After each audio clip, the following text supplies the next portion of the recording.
Magsimula sa pangarap hanggang sa maabot ang tagumpay. Iba't ibang kwento, iba't ibang mukha ng atletang Pilipino. Mas pinatindi, mas pinalakas, at mas pinaaksyon sa Match Point tuwing Sabado, 12:30 ng tanghali sa DZRH TV.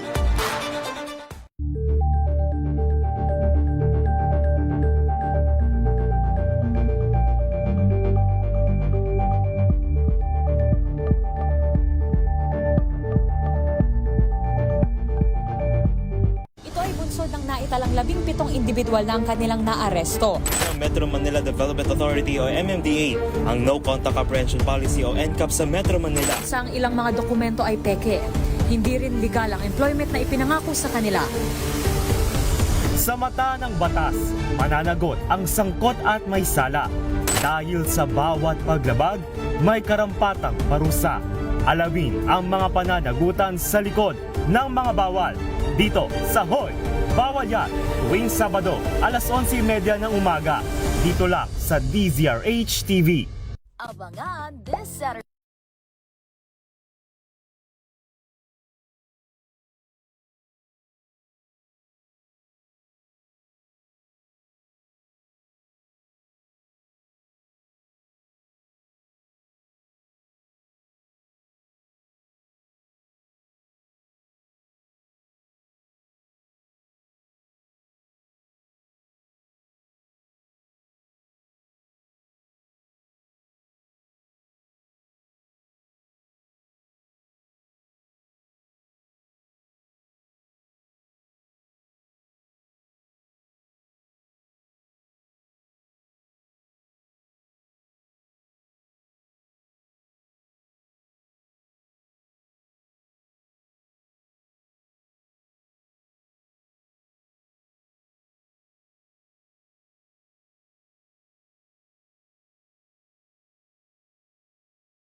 Oras, 19 na minuto makalipas ang alas 10 ng umaga.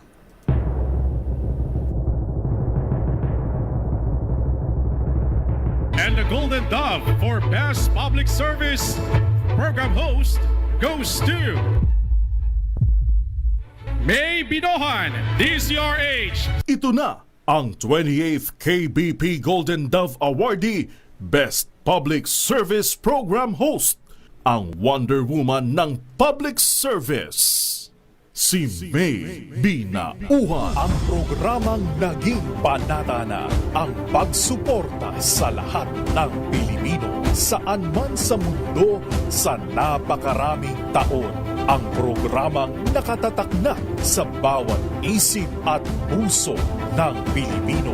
DZRH, Operation Tulong. Kasama ang Wonder Woman ng lahat, si Miss May Binauhan, ang tulungang may kasamang balitaan.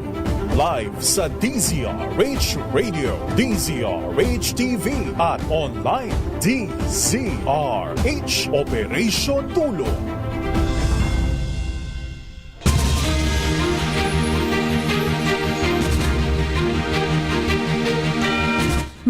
Magandang umaga Luzon, Visayas at Mindanao. Welcome po sa DZRH Operation Tulong. Oras na naman ng tulungan at public service. Pero dahil marami tayong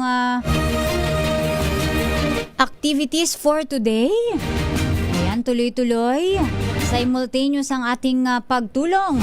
Ngayon pong January 23, 2026 TGIF. Thank God it's Friday.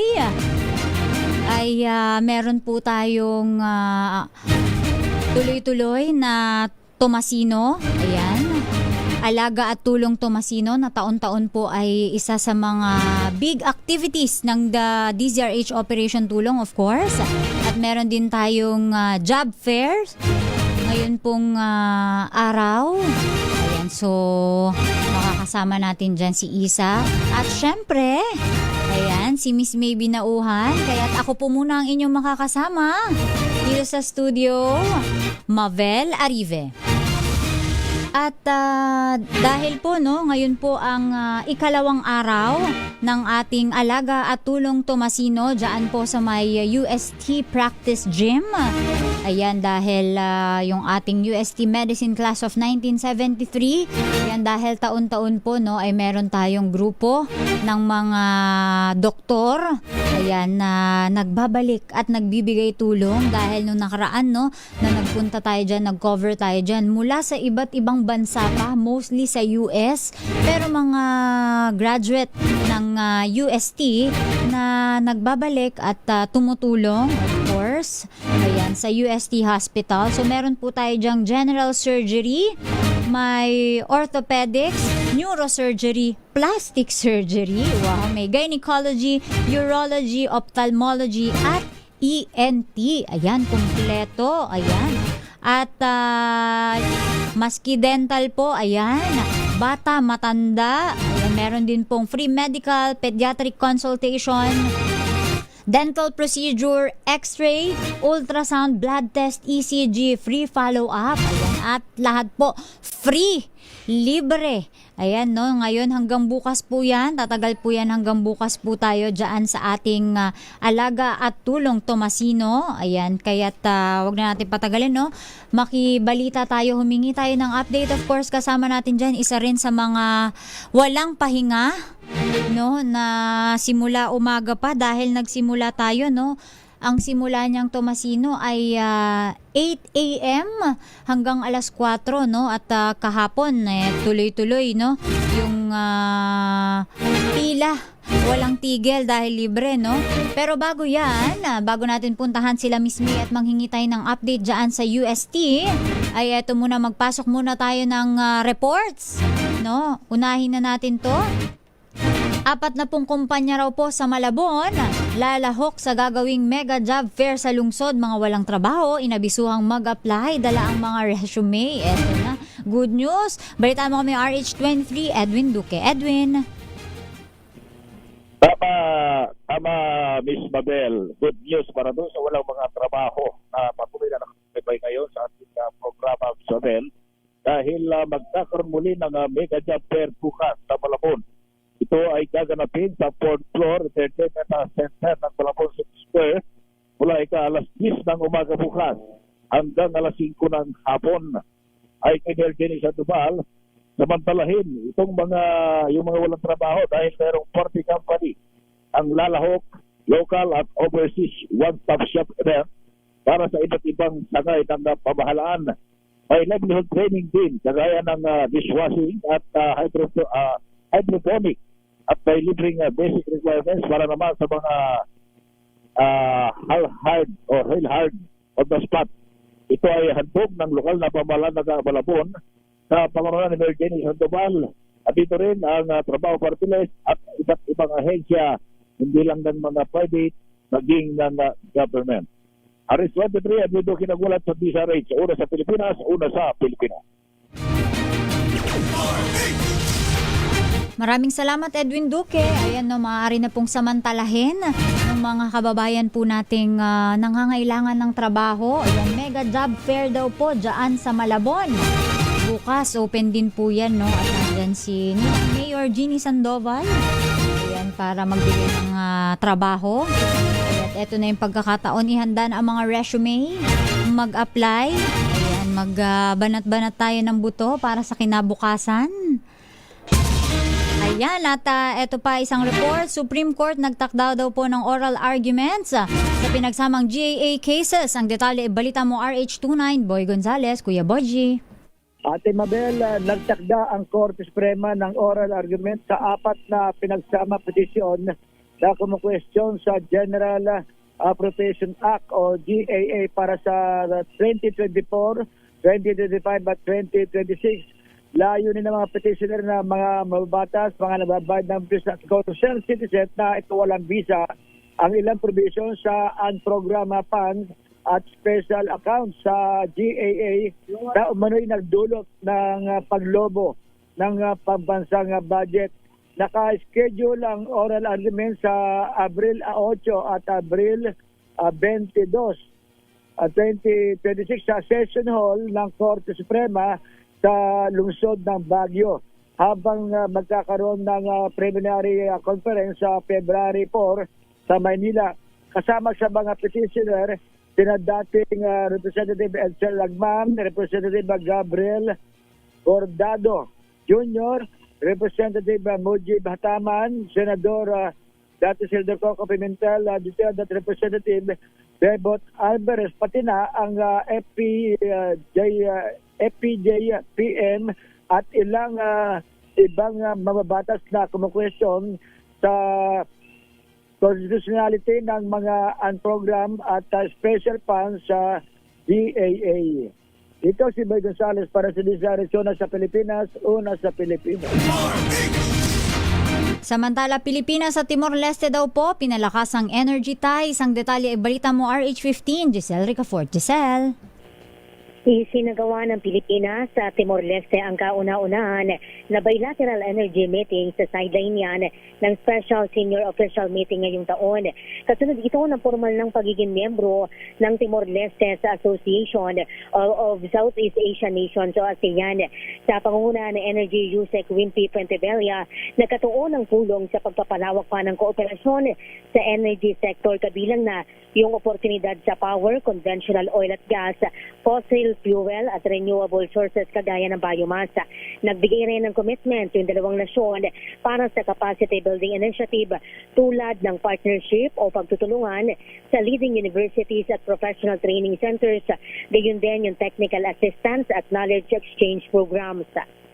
Ito si Giselle Ricafort para sa DZRH, una sa Pilipinas, una sa Pilipino.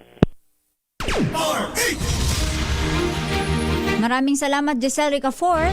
Samantala, wow, parang nasa abroad na. Temperatura daw po dyan sa Paway, sa Atok, sa Benguet. Bumagsak daw po sa 5 degrees Celsius. Ang detalye ay balita mo RH41. Romy Gonzales. Romy. Muling tinamaan at binalot na naman ng frost ang kandap sa ilang mga taniman ng gulay sa Paway, Atok, Benguet sa nakalipas na ilang araw. Ibinahagi ni TJ Hype na naitala ang -0 na ground temperature sa kanilang lugar kaninang umaga. Mas malamig ang naitalang temperatura sa Atok, Benguet kumpara sa Baguio City na nakapagtala ng 10.6 degrees Celsius ngayong araw. Sa nakalipas na ng araw, ayon kay TJ Hype, ang kanilang temperatura ay from 6 to 8 degrees Celsius. At sa larawan nga ng nakikita natin ngayon ay talaga naman pati mga sasakyan ay binalot na rin ng yelo kaninang umaga dahil nga sa nag-negative count 0 ang temperatura kaninang umaga dyan sa may Atok, Benguet. Tinaasahan na tatagal pa itong ganitong malamig na panahon diyan sa may Atok, Benguet, maging sa lalawigan ng Benguet at dito sa lungsod ng Baguio. Sigurado, dahil sa malamig na panahon ay tiyak na dudumugi naman o dagdagsay naman ang Atok, Benguet ng napakaraming mga turista. Para palang winter dyan, Romy. Oh, parang galing sa snow. Para kayong galing sa snow dyan, Parang may mga snowflakes. Oh, di ba? Oo. Maklase rin. Kulang na lang yung snow, yung mga pinupuntahan mo. Oo. Parang ang ganun na Parang hindi na kailangan pang bumiyahe. Ayan, mag-eroplano para maka-experience ng ganong temperatura dahil dyan lang pala sa Atok, Benguet. Ayan, nakita ko yung isa sa mga picture parang naka-winter shoes na Oo, dahil pag umaga kasi doon, napakataas ng lugar kasi. Kaya ganon na lang ang lamig ng panahon. Sa naturang lugar. Kaya naman yung mga kababayan po natin talagang gustong pumunta sa Atok ngayon at talaga naman gusto nilang kumbaga ma-experience yung malamig na panahon, klima sa Atok, Benguet. Maging sa Baguio City, yung 10.6 medyo napakalamig na rin. Malamig na rin. 11 kahapon, mas bumaba ngayon ng 0.4, 10.6 ngayon. So, ang grabe, no? So, tatagal pa itong ganitong temperatura, malamig na temperatura hanggang sa buwan ng Pebrero kung saan ay just in time para sa idaraos naman na mahigit sa isang buwan na panagding festival dito sa Baguio City. So yan muna latest na update. Ito si Alex 41 Romy Gonzalez para sa DZRH. Una sa Pilipinas, una sa Pilipino. Maraming salamat, Romy Gonzalez. Ayan, para lang palang ang temperatura dun, spring sa Japan or sa Korea, no? Napakarami nag-a-apply ngayon ng mga visa dyan. Hindi na pala kailangang bumiyahe. At dyan lang sa Benguet, no? Mararanasan na kung klima lang din, kung malamig na temperatura lang din ang habol natin. Ayan pala, parang mga nagyeyelo. Ayan, nag-snow din ang feeling. Ayan, dyan ni Romy. Ingat-ingat lang po dahil yan din, no?